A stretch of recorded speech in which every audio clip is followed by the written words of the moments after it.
Okay, folks, we're back. Don't mind me. I'm just doing some quick setup things to correct my morning blunder, and waiting as our next guests join us. They should be here shortly. It is early. It's still a few minutes early yet, so it's not even like they're late. I'm just, like I said, setting things up early so that it's all done and ready to go. That's not what I meant to do.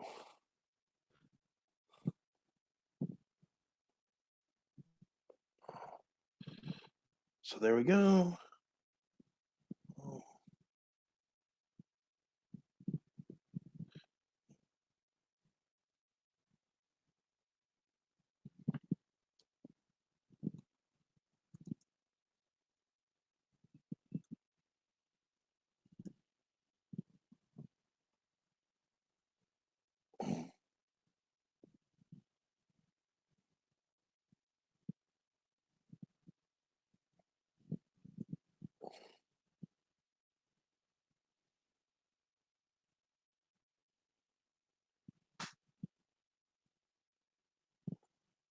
Post.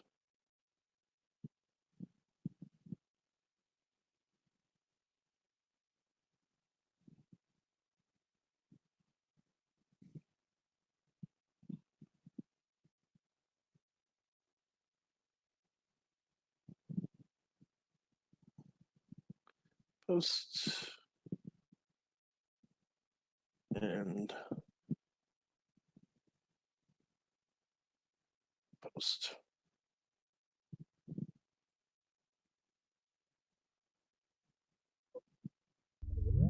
There we go.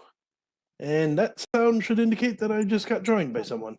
Correct. Hello. Hello, how are Adjust you? our camera situation a little bit here. No problem. Wasn't sure exactly what the field would be. Thank you so much for coming.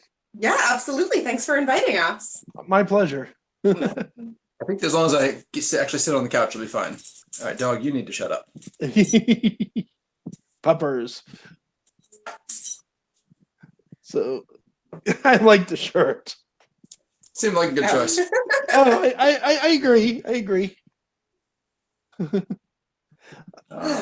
Hello, how's everything going? Yeah, how's the convention been running so far? It's been very good. We've yesterday we had about 120 views altogether. Excellent. Not as high as I would hope, but I think it was pretty good. Yeah. We've had some very good guests. I don't know if you had a chance to see any of it yet. Unfortunately, I have not. It's been a kind of a crazy weekend for us. I can understand that. And hey, upside, it's all on YouTube forever. So excellent. Yeah. Yeah. I'd highly right now, my dog has decided this is the exact moment that he wants to like be in our laps. That's okay. It just means we have 3 guests instead of 2.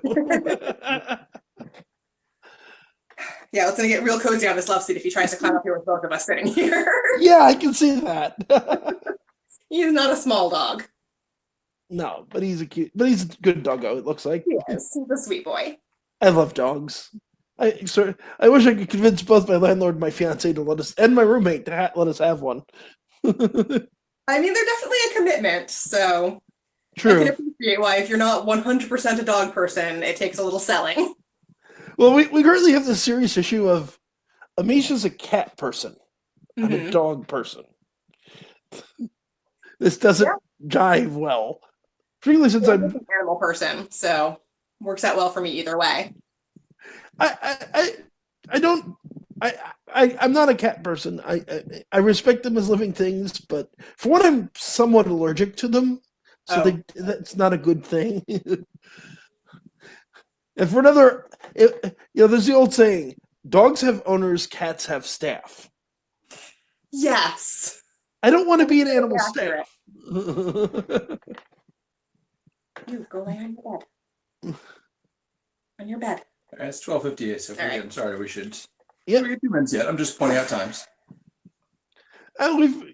We've had people jumping in, and it's been a somewhat informal thing so far, as conventions often are in my experience, because somebody shows up, runs late, somebody shows up early. Yeah, that'll do it. Question for you: can you hear this background music? Nope. Still no? No, still no. Good to know. All right, I think on Wait, the whole, I just heard something. if it's popping in and out, I'm probably not going to worry about it. Understandable. I will say Jitsi has proved really nice for us so far. Like, we had Arthur Mortar, who you guys may know from various events, and he did a presentation. Back in college, he ran a group that would often speak at Pagan Club. Mm-hmm. So I know him from way back. So yeah, he did a presentation for us, and he actually had what do they call it? With like images and animations and things like that, and he could actually just share his computer screen Nice. to show people directly, which is one of the many nice advantages of this program. As is the fact, normally you record and then you have to use OBS or something to put it on YouTube. This just goes straight to YouTube. Oh, that is very handy. Yep. And even, I know you do YouTube videos, so something you may want to look into, because aside from being free and aside from that, you can even have people use a phone to call in instead of using their computers, if that's easier. As it happens, we're on a phone right now. And just a heads up, I sent you a quick email because I wanted to let you know you do have to download an app if you're using a mobile device. Yeah, that I had been aware of that. Yeah, I apologize. It's a real quick download. We got on in, I would say, under a minute from the time we clicked the link to the time we were talking to you. So it's not a big deal, but worth knowing. Yeah, I could have also just given you, if I had known you were going to be on a phone, could have just given you the phone number as well. Oh. Other than you wouldn't have the lovely video. Yeah, and I'm happy to do it on video, certainly. Although either would have been fine. Our first presenter yesterday actually, for privacy reasons, had to go without video. Completely understandable. Can I get? I think we're good to go if you guys are ready to start. Yeah. Sure. We didn't talk about this. Do you want to do both of your stories up front and then both of mine, or vice versa? Do you want to alternate? Let's alternate. Okay. Great. Yeah. Then we can talk about it. Okay. This is going to be interesting because I usually stand up for my performances, but I don't really have the space or the luxury of that. So we're going to see how badly I do when I don't have the muscle memory of all the actions I normally do. Yeah, I'm gonna let you sit there and pray. I'll be back. All right, sounds good. Knowing you, I think you'll do a fantastic job. We'll see. I'm gonna turn off my camera and mute, but I'll be here keeping an eye on things if you need me. Okay, sounds good. And the floor is all yours. Thank you. This first story begins on a winter's day. Cold, bright, and solitary. A day like any other for our hero. And as on any other day, he traveled to the very edge of his once great estate to view the single rose that grew there year-round. Imagine his surprise to find a stranger passing so closely to his home. Silent and hidden, he watched as the stranger stooped and tore from its growing place the very rose our hero had come to see, the rose he knows so little about, except that it must be the means of his redemption. He emerged from his hiding place, roaring with anger. "Thief!" he cried. "Vandal!" The stranger cowered, and our hero saw the terror in his eyes. The man babbled, begged for his life. "Please, I meant it only as a gift for my daughter. Please have mercy on me." And as he spoke, the rose's thorns bit into his palm, and 3 scarlet drops fell, pat, pat, pat, into the snow. "Very well. For the rose which you have stolen, I demand something in return." The man trembled before our hero, and our hero understood why. For he was no longer a man, but a beast born of magic and malice. For the rose that you have stolen, I demand you send me your daughter in return. The man once again looked terrified, and in a roar from the beast, he took off in fear, the rose still clutched in his bleeding hands. You have 3 days, the beast cried after him. An idle threat, he knew. Although the magic that had transformed him and which surrounded his estate kept him well cared for, he could not leave its grounds. And he knew in his heart that the other man had been guilty of only ignorance. He expected no girl child in return. Imagine his surprise when, from the highest attic room in his mansion, he spied a young woman boldly approaching his home.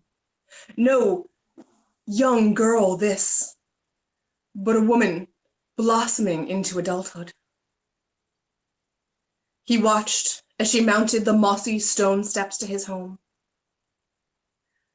And as the portal to his home swallowed her up, he took up a silver hand mirror, and in its enchanted glass, he watched as she walked through cobweb-hung halls, past moldering tapestries, up dust-carpeted stairs, until at last, as if drawn by some inexorable power, she arrived outside his attic room. The beast hid himself as best he could in a shadowy corner. And when the girl stepped through the doorway and laid her eyes upon him, it was only the quickening of her breath that betrayed her emotion. I have come to repay my father's debt, she told him. And the beast, so accustomed to his solitary life, so long away from human interaction, merely stared in wonder at her presence. A long, silent moment passed between them. And when the quiet grew too deep and too uncomfortable, the girl, wondering perhaps what sort of meat she was to be, began to disrobe. She dropped first her heavy woolen cloak to the ground, followed by her bodice, her chemise, her skirts, until at last she stood before the beast, each inch of her creamy flesh displayed before him. And when another long, uncomfortable, deep silence passed between them, because the beast, so shocked by her presence, was even more shocked by her nudity, the girl at last spoke again. What is it you would have of me? And the beast, finally presented with a direct question, spoke to her. Your father is a cruel man to send you here, to the fate he must have imagined. I will not send you back to such a man, but neither will I hold you here. Take whatever you can find of value and make your way in the world as you can. The girl did not move, did not make a sound. And when another long silence passed between them, the beast understood that this answer would not do. And so he directed her to some rooms and bade that she appear before him each night as the sun was setting. For nearly a year, this became their ritual. She would arrive, disrobe, and wait. And each night, the beast asked the same question. It has been so long since I had a companion. Would you have me? And each night, she answered only with silence. Sometimes during their strange audiences, they would have pleasant conversation. And each night the beast grew less monstrous in the girl's eyes. But although the castle and the grounds provided everything that they needed she began to miss her family dearly. And one evening, when the wheel of the year had once again turned to winter, she used her strange audience to ask a favor of her master. She missed her family greatly and wished only to go home for a visit. The beast, who had grown to love her in their time together, would deny her nothing, and so bade her leave in the morning, but demanded she return at the end of 7 days. When she left, the estate, which had so long been his solitary home, felt suddenly cold and empty without her presence, and he longed deeply for her return. When she did not return at the end of the 7 days, he grew worried. When she did not return at the end of the 8th day, he grew angry. And when at last she returned at the end of the 9th day, he did not wait for her to return to his attic room, but met her on the mossy stone steps. Did not wait for her to meekly disrobe, but tore her garments from her, and, pressing himself against her, growled, "You will have me." Yes. For this was the beast she'd been waiting for all along. No simpering pet playing lord and master, but something more, something deeper, something primal. No monster, but a god was he, and she his chosen consort. And the blood of her virginity stained the snow around them. The magic changed them both. And when the final spasms of their rutting had passed, they lay together in the snow, furred pelt against furred pelt, utterly content in the now of animal thought.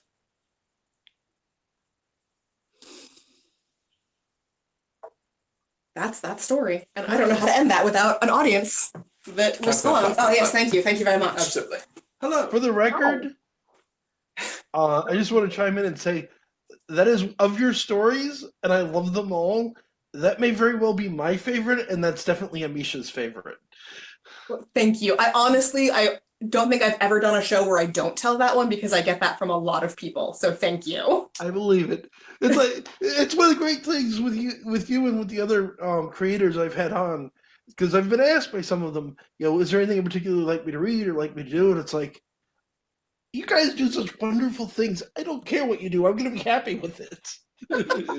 That's totally fair. Well, thank you very much. And thank you. I'll mute myself again, so you're all set. Okay. So yeah, I want to talk about your process there. So I'm going to start with the obvious one. What made you rewrite that story and in the way you did?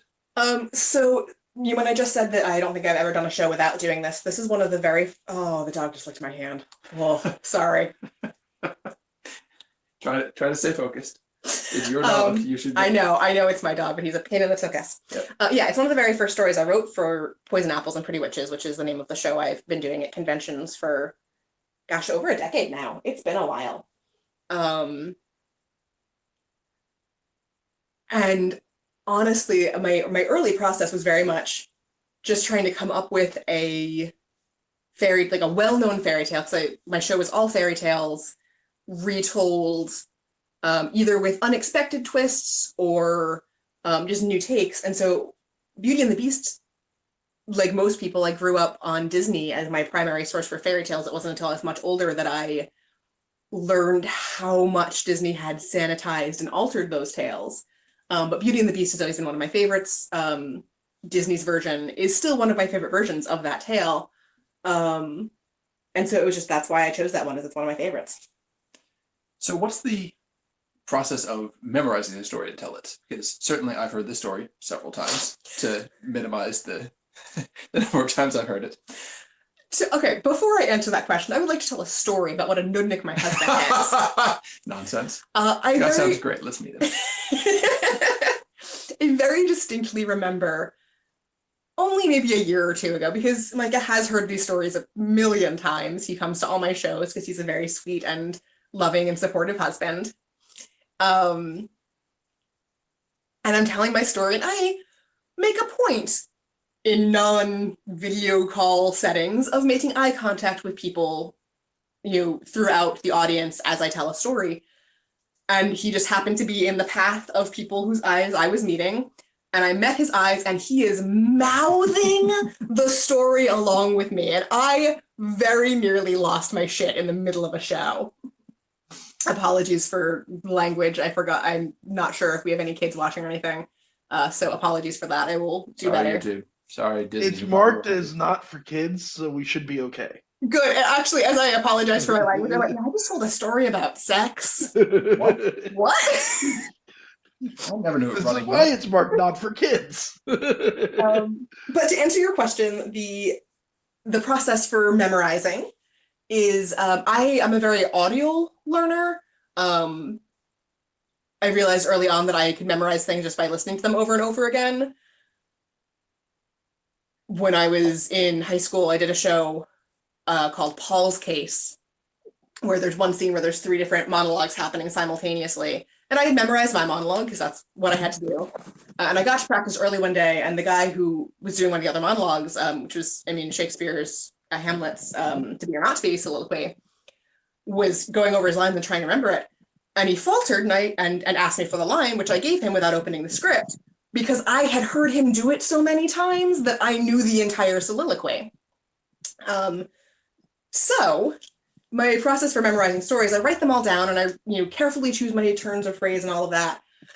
And then I record myself reading them and listen to my own stupid voice until I want to stab myself in the ears. I like it. Yeah. So all that said, your story doesn't always go in the same order. No, it does not. So when you realize you passed it, you just loop back around to the anchor sentence, or what? More or less, yeah. I mentioned earlier that I usually stand up and I'm usually walking around a space while I do this, especially for the story, which I've been telling for over a decade. And I honestly don't know how visible it is. For me, there's a very different physicality between the beast and Beauty when I tell this story, and the narrator voice. Like, those are 3 separate physicalities, which I didn't have sitting down, or at least I didn't have to the full extent I normally do. And I absolutely, particularly on this telling, there were at least 2 places where I went, oh shit, I left out that really important detail. I got to go back to that. Charles left out the magic and malice part, which is one of the best lines in there. Well, thank you. I'll say, as a magician, it applies to storytelling as well. One of the great advantages you have is you made a mistake. Odds are the audience doesn't. Absolutely. And that actually part of the memorization process for this is not just listening to myself and memorizing those phrases and those words, because in theory it's a 5 to 10 minute monologue that I could memorize word for word. But Mike and I are also improvisers. And so for me, as long as I have, as he called them, those anchor phrases, those anchor sentences, I can fake the rest in between if I'm really lost. I know where I'm going. So I just need to get there. Cool. Actually, I wanted to mention as well, I'm currently working on a story that in part you were inspiration for. Well, I'm flattered. What's the story? So I've been watching a bunch of master classes, and one of them is on storytelling by Neil Gaiman.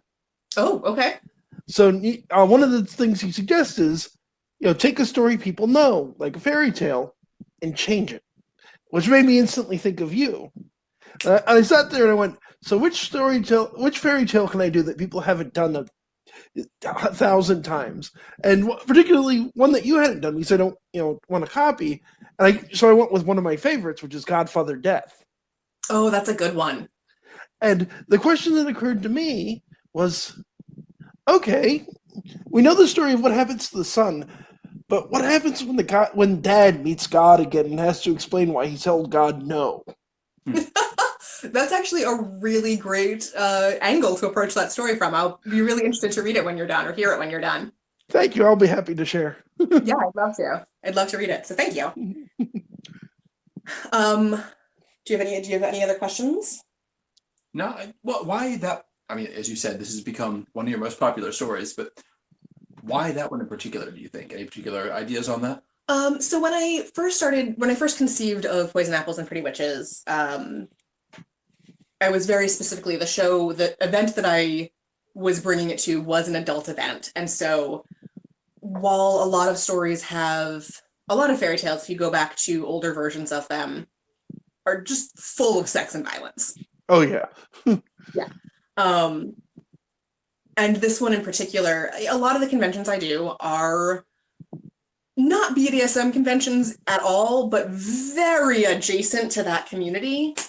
And I remember when I first wrote my first handful of stories for the show, I emailed a few people that I trusted and knew reasonably well and who had volunteered and said, hey, would you read these? Would you give me some feedback? And one person who is not someone I know super well, but was friendly with and who had volunteered to help me out, wrote back that she didn't like how little agency Beauty had in this story. And my first thought was, oh, you don't understand topping from the bottom. And that's it, right? This story is very much about power play. And I think that given the audience I tend to perform for, that's very popular and a very a theme that strikes a chord. And then you add to the fact that because I've told it at literally every non-children's show I've ever performed in the last 10 years, I know it really well. And so it's one of the ones that I'm generally happiest with in terms of my performance. And so I think those two things kind of snowball together to make it people's favorite. Very cool. That seems like a very logical answer. Well, thank you. I believe what we're going to do next, I do have my phone out because I'm going to tell a story that's not one of my stories. Micah is a very prolific author. I wish that I had a lower shelf here that I could have stacked his books up on, so you could all see them while we're on camera. But actually, that's what I'm going to be doing when I mute again. All available on Amazon. Yeah. In one form or another. So look up author Micah Edwards, and you should be able to find any and all of his stuff. Look at the description while you're telling your story. I'm going to be putting links to some of your books in the description for you guys. Oh, perfect. Thank you. My pleasure. I'm getting out of your way. Okay. Don't let him fool you into thinking he's being generous with camera space. It's just very warm in here and he doesn't want to sit skin to skin with me. Boy, howdy. All right, so this story is called The Day Will Come. Until recently, I was the head of the psychology department at a small, unassuming university. To protect the privacy of those still working there, I will not tell you which university it is, though I suspect you can find it in the papers. It depends on how well they covered it up. And they had reason to. Oh yes, very much so. At this small, unassuming university, there worked a small, unassuming man. His name was Chuck Little, and he was a professor of ancient literature. He was bald and slightly lumpy, resembling nothing so much as a parboiled potato. He always introduced himself as Charles, but everyone called him Chuck anyway. He never particularly objected, but I don't think he ever cared for the name either. That was the sort of person he was. He simply took what life threw at him. He never made waves. I was not present for all parts of this story. Indeed, I was not really involved until almost the end. But I will tell it to you as it was told to me. I have little reason left to doubt it. I doubted it too much before, and the cost I have paid has been high. You may believe it or not, as you choose. I do not presume to dictate terms to you. Chuck was in the library conducting research one day when he came across a strange book, or rather, the book came across him. He was browsing through the stacks when it fell upon his head from a higher shelf. Fortunately, it was a relatively slim volume, so the damage both to Chuck and to itself was minimal. The book looked ancient. It was bound in a cracked, dark leather, and its front cover was stamped with a staring eye and glyphs in a language unknown to Chuck. Curious, he opened it and began to carefully turn its pages. Though the edges of the pages were stained with the dirt of the years, the vellum itself was strong and the binding still secure. The writing inside was the same as that on the cover, strange symbols of a forgotten tongue, but the book was heavy with diagrams and pictures. Slowly, Chuck began to piece together its dark message. The book spoke of a celestial alignment, of a dark reality parallel to our own, and an event that would bring the two into conjunction. It showed the sky ripped open and darkness bleeding through, darkness with claws and teeth and intent. But it was no half-baked muttering of a sun-crazed hermit, no fantastical story dreamed up on hallucinogens and deprivation. It was detailed, meticulous. It carefully laid out the circumstances. Every piece was categorized, labeled, described, and measured. The mathematics was clear, even if the language was unknown. Chuck found the book simultaneously fascinating and repulsive. Who would have written such a thing? Did they believe their own formulas? And was this a fate they sought to avoid or wanted to bring about? He looked over every page and then, almost against his will, turned the book back over and started to read it again. Chuck studied the book deep into the night, his previous project forgotten. By the time the morning light glared through his window, he had come to one conclusion. He could not decipher this alone. He needed help. He brought the book to the mathematics department, to his friend Henry Pence. Henry was a relatively new hire, not yet tenured. He was an affable fellow, well-liked by both students and staff. And he had a penchant for puzzles, which is doubtless why Chuck thought of him first. Henry was in a morning class when Chuck arrived, so Chuck installed himself in Henry's office and continued poring over the book, his notes growing ever more copious and convoluted as he went. By the time Henry arrived several hours later, Chuck's work had spilled onto the ground and was carpeting the office like an invasive mold. Stray papers at the edges had been pushed so far that they were beginning to climb the walls. And at the center of this chaos sat Chuck, gloved hand holding the book as carefully as if it were a baby, scribbling furiously onto still more papers. "Quite a system you've got here," Henry remarked as he surveyed his office from the doorway. At the sound of his voice, Chuck looked up, and Henry was taken aback by the feverish gleam in Chuck's eyes. Henry, come see this. Come see what I found. I need your help." Picking his way carefully among the drifts of paper, Henry stepped to Chuck's side to look over his shoulder. Chuck held the book up for Henry's inspection, rapidly flipping to relevant pages as he spoke. "Look, see, I found this in the library. It fell on me. But see what it says? See here? A conjunction, a joining. It comes, Henry. Whether we will it or not, it comes. And here, see the melding. A twisting, I think, meshing what was with what will be." His voice cracked as he babbled, his throat parched from nearly a day without water. Henry thought to express his concern, but the diagrams caught his eye, and he found himself leaning further forward to get a better look. "See the math, Henry? I think it proves this, proves it isn't mad meanderings. I need you to check it. I've tried, but it goes in circles and I get lost in the proofs." He gestured here at the litter of paper surrounding him. "Fruitless, but I know it's there. You can do it. Will you help?" Wordlessly, Henry pulled up another chair, sweeping papers out of the way. He knew somehow that despite Chuck's best efforts, the notes would be only a pale echo of the book's message. The book, the source, called to him, and he hungered for the secrets it could share. Henry skipped his afternoon classes that day. His students milled about, muttering amongst themselves, and eventually wandered away to enjoy the afternoon. A few of the more dedicated came by his office, but Henry never even heard them knocking. He was fully consumed by the book, his mind wrapped within its formulas. They were brilliant, innovative. They unlocked truths about the universe that Henry had never even dreamt of, and made them appear simple and commonplace. But when he looked up from the book, the numbers slipped from his mind like water through his fingers. Soon, his pile of papers was even greater than Chuck's. The two worked through the night, communicating only in exclamations and half-sentences. "Look! Oh, this! But that would—" The sun rose and set and rose again, and still they worked, eschewing their bodies' basic needs in order to continue their studies. Finally, Henry raised his head. His haggard face was shadowed with stubble, and thick black bags hung under his eyes. His lips were cracked and slightly oozing blood, and he licked them carefully before he spoke. "We need more," he said. "We're close." Chuck, his equal in ragged appearance, nodded his agreement.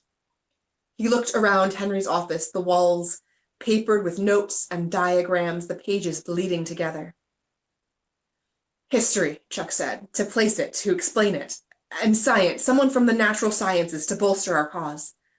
We must show this to the dean, but not without evidence, not without proof." "Tor," said Henry. "Tor Larkson for history, and Dirk Lackey for science, both well respected, but neither hidebound. They will look, they will see." "And Gus Lacey," Chuck replied. "Gus is a favorite of the dean." He snorted, a sound of derision. "Even with something as important as this, we must play politics." "No matter," said Henry. "They'll see. The day will come. We must be ready, whatever it takes." They stood, stretching the stiffness from their joints, and shambled forth from the office to find the named professors. No great task this, not on a small campus. And soon the coalition was gathered back in Henry's office, and it was here that I found them. I was passing by, and their discussion caught my ear. I can't say exactly what it was that piqued my interest, but there was something about the tone that seemed wrong. It was too guttural, perhaps, or maybe too high-pitched. I should have been able to tell which of these, at least, but I could not. All I knew was that it didn't have the pitch and cadence of a normal conversation. And so I knocked and opened the door. 5 faces turned toward me. 3 were normal, while 2 were sallow and drawn. Not those of well-kept college professors. But in the eyes of all 5 faces, the light of madness burned strongly enough that I took a step back under their concerted attention. "Look, look," said Chuck, offering the book to me. "See what I have found. It is the end of the world." I looked from face to face, seeking to understand the joke, but each man nodded earnestly. Behind them, the papers tacked to the walls told the story of insanity that had gripped this room. I did not understand what had happened, but it was all too clear that these men had all taken leave of their senses. The walls practically dripped with it. "We must tell the dean," said Chuck. "Here, look, you will see why." "The dean, yes," I said, taking another step back. "He will be very interested in this." An idea dawned on me. "Come with me," I said, forcing a smile. "I know where he is. I will lead you to him." They came with me willingly, chattering about the warp and weft of reality.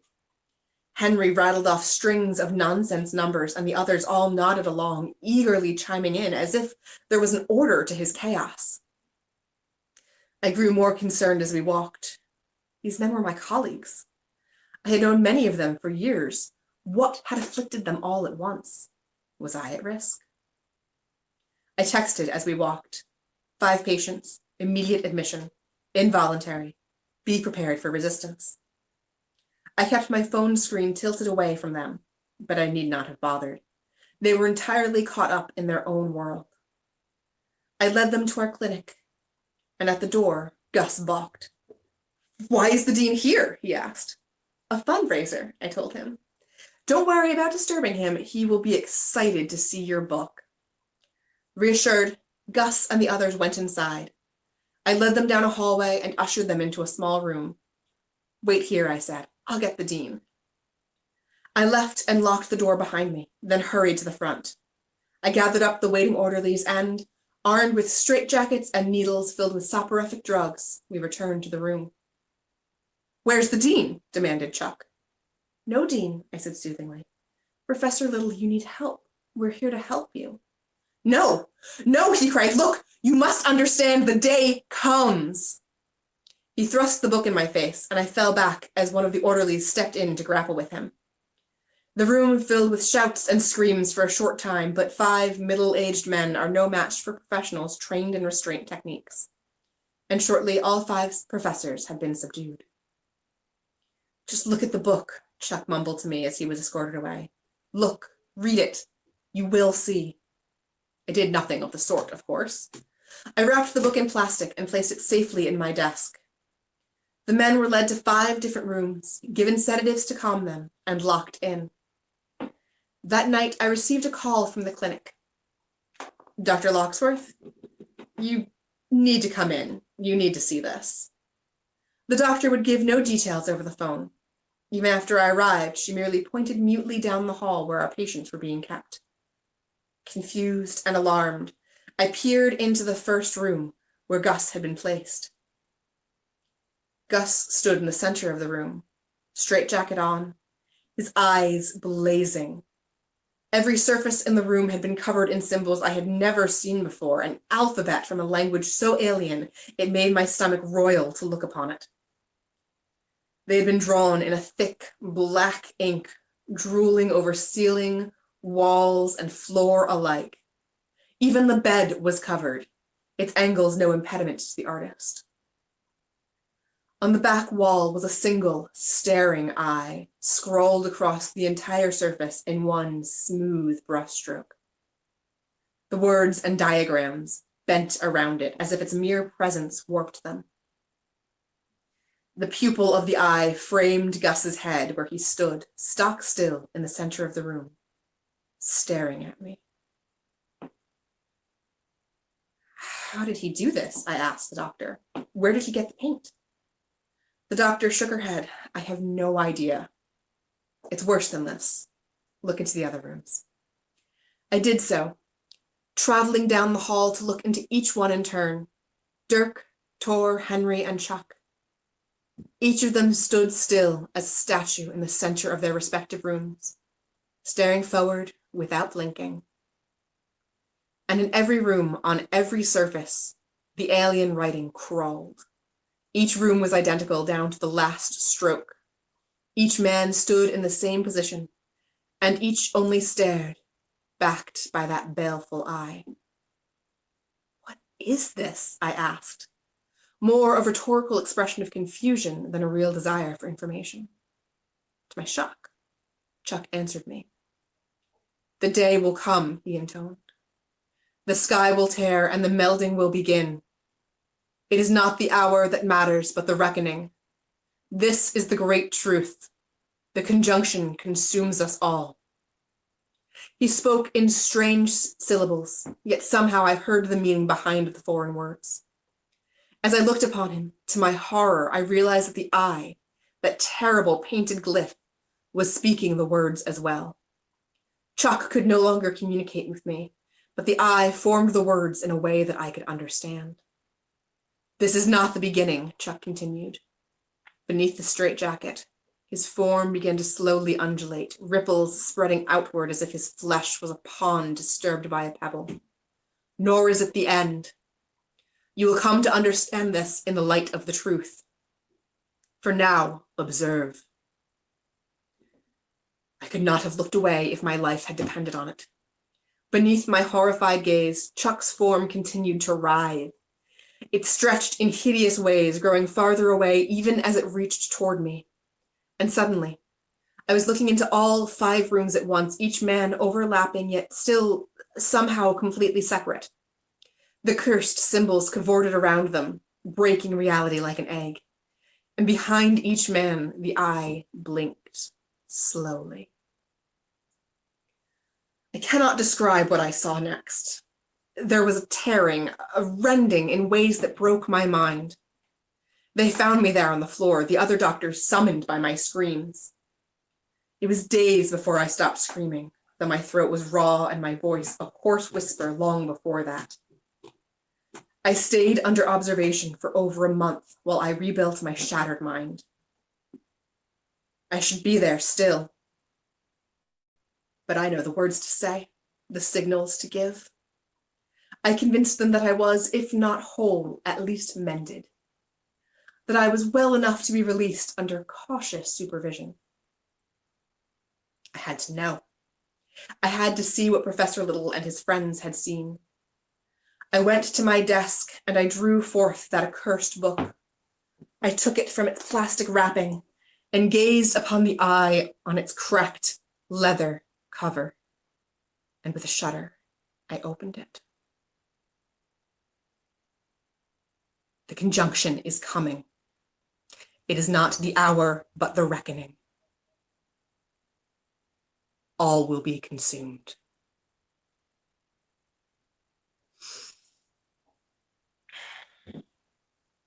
Care to come back and talk about that story you wrote? Yes, for several reasons. Great. Hello, I'm Hi. back. First of all, excellent work. Thank you. Always a pleasure to hear you read. Well, thank you. But yeah, so I asked Shannon to read that story for several reasons. Well, two reasons, which are several more than one. Anyway, the story is, first of all, sort of a joke, which I find extremely funny, which is true of a lot of my jokes, which is they're very funny for me, and everyone else can follow or not as they like. That's their business.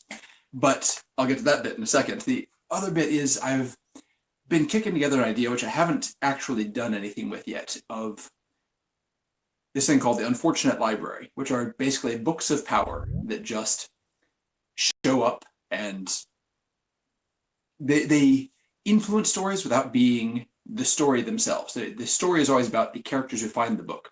But the book, books exist. Books exist for hundreds of years, or thousands if they're reprinted, or millennia if they're weird things.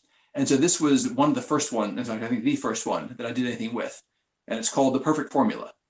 And the point of The Perfect Formula is that it is always extremely convincing to whoever reads it that it holds the solution to whatever the question may be. The perfect formula will drive people to insanity because they are right on the cusp of grasping what it is that this explains. So that's point one, which is that I like the Unfortunate Library. I'm very excited to do things with it and have done some other stories working on that once I came up with the concept. The other bit is that, like I said, the story is a joke because if you look at the names, if you look at the entire story, this isn't original. Because the story is about Chuck Little being hit on the head, where he goes off and finds his friends, Henry Pence, and I forget the last names, but Poor lot. well, in order it goes Gus, then Tor, Gus, then Dirk, then Tor. The dean, whose last name I forget is Locksworth, his first name is Fox, which is only important because if you look at the story of Chicken Little, where the sky is falling because he's been hit by the head by an acorn, he goes off and finds Henny Penny, otherwise known as Henry Pence, followed by Goosey Lucy and Ducky Lucky and Turkey Lurkey and Foxy Loxy, who then takes them all off to see the king and eats them all. So in fact, although this is in the trappings of a horror story, I've just retold Chicken Little because I found it extremely funny that you can do that in a completely inappropriate genre and not change a thing about it. So anyway, yeah. That's awesome. I love it. Thank you. It's not important to the story if you don't know that. If you never notice that, fine. It doesn't change anything. The story stands completely on its own merits. Also, it's extremely funny once you understand that bit about it. I admit that I do not know the story of Chicken Little very well. Like, I couldn't tell you the names of any of the characters beyond Henny Penny. So I actually missed this the first time that I read this story. Which I'm very proud to hear. Right, yeah. I got it past her. This is what I do, is retell fairy tales. And I still missed that was, because it's beautifully but very subtly done. I missed it as well, but granted, I've been keeping 100 other things trying to keep this whole thing running. So, legitimately, when I went back and read the story after I wrote it, if I hadn't known the joke, I would have missed it. So I'm not saying, but here's what you might get if you were paying close attention. This is a thing you know or you don't. It is not. Once it occurs to you, it's all there and you will be certain you're correct. But there is no reason why you would ever think of it, which is exactly what I was going for. nice. I approve. Thank you. I will say it is 1:43, which is, I think, a little closer to the 2-hour limit than 2 stories allow for. So Yeah, I think so. So I had prepped 2 stories of my own and 2 stories that Micah has written. I am inclined to read your story just because I feel like I'm already hogging so much of the attention by being the one on camera. I'll take that. All right. Well, in that case, I will preface this one. This is another book from the Unfortunate Library. This one is simply called The Dark Book. The story is not called that, but the book involved is this. It's a book of power. It contains spells from before humanity written in a language that predates existence. It is the original power that creates life and matter and the universe. The book is sentient of a sort. It's just, it wants to live and replicate as living things do, and it eats people on its way. So everyone who comes in contact with the book is torn apart by it. This is, I think at this point I have 5 stories about the Dark Book, including my newest novel called Yalha's Red, which I have not actually gotten around to publishing yet, so it's super new.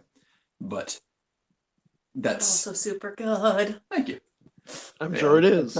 It's set in the Old West, and it's about the people digging around in silver mine who found this book and then wrecked their ghost town. But anyway, this is not that. This is set in modern times, but still the same book, which exists for quite a long time. And now, back over to the storyteller. All right. I was going to ask if this was the same book. I was pretty sure it was, as the book from Yalha's Red. And it was. This story is called Popularity. I've done something terrible. Or great. I'm not sure which. This isn't exactly my story. It's the story of a girl named Ariana, a friend at my school. My only friend at school, actually. And even then, I'm kind of stretching the term. I'm not popular. Neither is she. Or wasn't, anyway. But she's not going to tell the story, so you get my outsider perspective on it. Ariana and I hung out because no one else liked us. In her case, it was pretty standard high school stuff. She was unattractive and poor, so she was a convenient target for those who needed one. And high school's got a lot of people in search of victims. I'm an outcast because I've got a problem. I steal stuff. I don't exactly want to, it's just a compulsion. Some people eat an entire bag of chips in one sitting. I take small objects when the owner isn't looking. Sometimes I get caught. And after that happens a couple of times, word gets around. Once you're known as the klepto, you're basically cut out of all circles. I'm not blaming them, honestly. Every once in a while, someone would try to befriend me, and it'd last until something of theirs went missing, and they realized everyone else was right. Then I'd be alone again. Sitting at home, looking at the phone I took, or the pen, or the notepad, wondering why I do this to myself. Ariana, I never took anything from. With everyone else, there was always this feeling of, they'll never miss it, or they can get another one. She couldn't. She was always in thrift store clothes, and not good ones either. Her backpack was ratty, with tears in the fabric and broken zippers. It had one pen in it, and one mechanical pencil, which I'd swiped off a teacher's desk for her. It might have been the first gift I ever gave to someone who wasn't in my family. It felt weird. So that was us, 2 losers. We talked some, but mainly we just stuck together so we weren't alone. It wasn't great, but it was fine. We didn't see each other over the summer, but I figured that she'd be there the same as always when school let back in. But I was totally wrong. Ariana showed up for the first day of school different. Like cheesy rom-com makeover different. She got off the bus in this flirty dress, looking like $1 million, clearly a brand new dress. And she had on makeup and new shoes too. For the last couple of years, I don't think I'd ever seen her wear anything but jeans and the same pair of old boots. So this was a complete transformation. And she was turning heads too. Guys were staring, girls were staring. But the first one to say anything was Cynthia, our local blonde and preppy mean girl. As Ariana walked past, Cynthia said, "Looks like somebody finally started shopping in the girls section of Goodwill." Ariana stopped, turned, and slapped her directly across the face. Before Cynthia could say anything, Ariana said, "Apologize." And Cynthia, standing there with one hand to her cheek, said, "I'm sorry, I didn't mean it." The really weird part was it sounded sincere. I looked around to see what everyone else thought, but the buzz of conversation was all, "Can you believe Cynthia did that? What a bitch. I can't believe she'd try that with Ariana." These were the same people who'd shunned her for every day of high school so far. Now they were acting like she was queen of the popularity club. Clearly, I'd missed something big over the summer. I caught Ariana at her locker before first period to ask her what was up. Oh, you know, she said, my family came into a little bit of money. Yeah, no, you look great, I said, but everyone's treating you completely differently too. People are shallow, she shrugged. And yeah, sure, but this was way more than that. She was popular now, and not just in certain cliques either. Everyone liked her. Kids nodded and waved in the halls. The teachers clearly thought highly of her. Even the principal greeted her by name. None of it was fawning, and it wouldn't have been weird if I hadn't known her previously. It wasn't like this last year. She was a pariah, and now suddenly everyone was acting like she'd always been their favorite person. I'll be honest, it kind of pissed me off. It was like I'd always stood by her, and now suddenly they were all claiming that they had always been there too. And that's not exactly fair. I didn't stand by her so much as I sheltered with her. But whatever. Feelings aren't always rational. So I suffered through a couple days of this, and it wasn't even like she was ever mean to me or dismissive of me. It was just that now she had choices, and I still only had her. So I got jealous and a little bit bitter, and I did what I always do to make myself feel better. I stole something. We were at lunch, and she was turned away from the table to talk to some guy. I don't even know his name. Good looking, probably on the crew team, whatever. She was busy with him and not looking at me. So I leaned down and quietly unzipped her brand new backpack. The first thing that struck me was how new and crisp everything was. Fresh, clean notebooks, the corners unbent. No bent up, half-used spiral notebooks like she'd always had before. 6 pens, all in different colors, gathered on the outside pocket. It was a little thing, but it just really showed how different everything was for her. And with all of those sparkling new notebooks was what looked like an old journal, bound in black leather with 3 interlocking rings stamped on the front. The tops of its pages were yellowed, and it was tied shut with a black ribbon, and overall it just looked interesting. I hated myself a little. I took it out of her backpack and slipped it into mine. I didn't look at it then, obviously. I just straightened back up, trying to look like I had just been tying my shoe, and returned to my lunch. Ariana never noticed. She was still talking to Braden, or whatever his name was. All day long, I wondered about the book, but I didn't want to take it out where anyone could see me. If word got back to Ariana, that would be it. Then I wouldn't have anyone. So I kept it hidden until I got home that night. And even then, I didn't take it out until my parents had gone to bed. The book was old. That much was clear from the outside. The leather was well maintained, but worn. The stamped circles were stained where something had spilled on them, and the ribbon was frayed at the edges and felt delicate in my hands. Once I opened it, the pages were yellowed and ragged at the edges, but the ink on them was dark, black, and completely unfaded.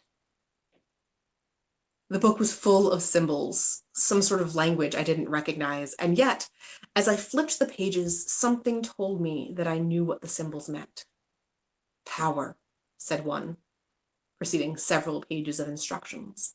Command, said another. Harm, erase, overlook, consume. I closed the book before it could tell me more. The symbols rustled in my head like living things, fledglings straining to leave the nest. I tied the ribbon back around the book and I put it back in my backpack, planning to sneak it back into Ariana's bag the next day at school. That night, I dreamt of the book. I dreamed of the power incantation and what it would give me. Popularity, friendship, money, success. And all it would take was a small commitment, a minor piece of myself, and a small thing that no one would miss. In my dream, it was a dog whose throat I slit for the blood. But even in the dream, the image wavered and shifted, flickering to human form, the lie too great to sustain. I awoke, sweating, tangled in my sheets. My phone told me that it was barely 2 a.m, and I could feel the pull of the book from across the room. I could do it now. I could take the power. The sacrifice would be easy to obtain at this time of night. I rose from my bed and took the book from my backpack. I carried it out to the woods, behind my house, and walked deep into the forest. When I was far enough in, I took a stick from the ground and dug a shallow hole at the base of the tree. I buried the book there, covering it back up with dirt and stamping it down, and then I walked unsteadily home. I got lost on the way, turned around in the forest at night. I found myself back at that tree a dozen times or more. But finally, as dawn began to break, I escaped from the trees and made my way back home. Exhausted and ill-rested, I was totally unprepared at school the next day for Ariana's onslaught. "Where is it?" she greeted me, grabbing my backpack and tearing it from my shoulders. "What did you do with it? Thief! Bastard! Where is my book?" She tore through my backpack, papers and books flying everywhere. A crowd gathered to watch, but no one stepped in to help. This was Ariana, after all, their new favorite person, and I was just the same klepto I'd always been. When my backpack was empty, she turned to me again in a frenzy. "What did you do with it?" "I don't know what you're talking about," I insisted. In a rage, she shoved me. I stumbled backwards, tripping over my backpack and hitting my head on the ground. I tasted blood. But before that even fully processed, she was on me, hair flying and nails clawing at my face. "Lies! Liar! I'll tear your tongue out!" She tried, too, levering my mouth open and slicing at my lips, cheeks, and gums as I resisted. By the time the security officer pulled her off of me, my face was a bloody mess. And as I cleaned myself up in the bathroom, I just counted myself lucky that she hadn't gone for my eyes. That was Friday. They took Ariana away to some sort of juvenile detention. They first called for her parents to pick her up from school, but they never answered. When the school sent someone to her apartment, there was no sign of them. I think her parents might have left her, but I think about the power ritual, and I wonder what Ariana sacrificed for it. She's missing now. I went to see her on Sunday, hoping that maybe some time away from the book had calmed her down. And she wasn't in the room that she should have been in. There was a symbol on the back of the door, written in what I'm certain was dried blood. It said, "Overlook." My mind throbbed in recognition. The staff at the detention center didn't seem to see it. I think I did a good thing separating Ariana from the book. The words written inside were horrible, stealing away people's self and soul. I think it was a good thing for the world, even if it was a terrible thing for Ariana, and even though it was a terrible thing for me. I haven't had more dreams since I buried the book, but I haven't had a restful night's sleep either. I keep sleepwalking, waking up to find myself outside and headed for the forest. If I slept long enough, I know what tree I'd wake up to find myself under, or worse, wake up back in my own bed, hands filthy from digging and that black book clutched to my chest. I almost hope Ariana comes to reclaim the book. I'd take her to it, I think. It's good that she doesn't have it, but is it any better that I do? I've never been good at resisting temptation. Come back, talk about your story. I'm back. So's the dog. Oh my God, the dog tried to interrupt me like 3 times. Thank you very much for running interference, Micah. No worries. Hello, I'm back. So you had mentioned that this was part, where are we on time? 2 minutes. 2 minutes. Go for it. Whatever you want to say it. No, I just, exactly what I said at the beginning. The dark book is, I think, my most developed of the unfortunate library so far, just because it's got 5 stories about it. But I like the concept. It's a living thing. Most spells are abused or not abused based on the user. The dark book can only be problematic because it insists on it. It demands sacrifice. I Also, love it's kind that of fun story. I hearing want to somebody read else more. read that just because it's not my voice, and I really enjoy hearing that in something else. Sorry, Kevin, I cut you off. No, it's fine. I was just saying, I really enjoyed that. I want to read more about this dark book. I will drop you the links to the others. There's, like I said, at least 3 short stories that are published. I'll send you the links online to them. I spent a lot of time on No Sleep on Reddit, and most of these have shown up there at some point. I'm not surprised. I should introduce you to Lupus Creepus at some point. What's that? I should introduce you to my friend Lupus Creepus at some point. He does creepypasta readings. Oh, cool. That sounds awesome. Yeah, that would be lovely. And I know he mentioned it before, but I'm going to reiterate that there is a novel length story about this book coming out soon. Probably in a month. I just put another book out like a week ago, so I'll give it some time. Yeah, I was looking at your author page on Amazon. Wow, man, I didn't realize how many books you had published. Well, a bunch of the Amazon page has all the stuff that I'm just in anthologies for, and so there's 3 or 4 on there that I'm just in one story at a time. Pardon the camera. Sorry. Mark, there's a dog. Yeah, the dog went on my foot. He's bumping into the table. The camera's on. He's a mess. You know what? It's 2:00. We're great. Yeah. Thank you so much for having us on. Yes, thank you very much. Thank you for coming. You guys were great. Always a pleasure. Always a pleasure as well. Absolutely. All right. Okay, let me Sign send off. the Now, next guy awkward a reaching for camera. message. And awkward reaching for camera. Yeah.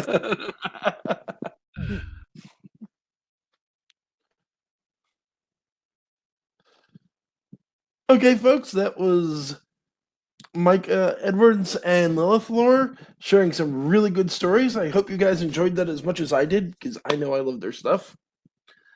Again, if you're interested, there are links to their stuff in the description. And I believe I just heard the sound of Baron. Yes, excellent. Our next presenter is here. Baron, just give me a minute while I switch to a new video so you have your own thing when people want to come back and watch you, because I bet they're going to want to. It'll just be 1 second. Okay? Chris? Are you speaking? Because if you are, Chris? Yeah, I'm not hearing you.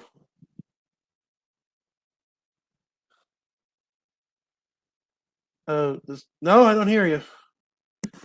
Okay, we're going to be working on that. Let me get the stream kicked over to the next one so that we're good to go there while we try and sort that out. Folks, just remember to go to the next video.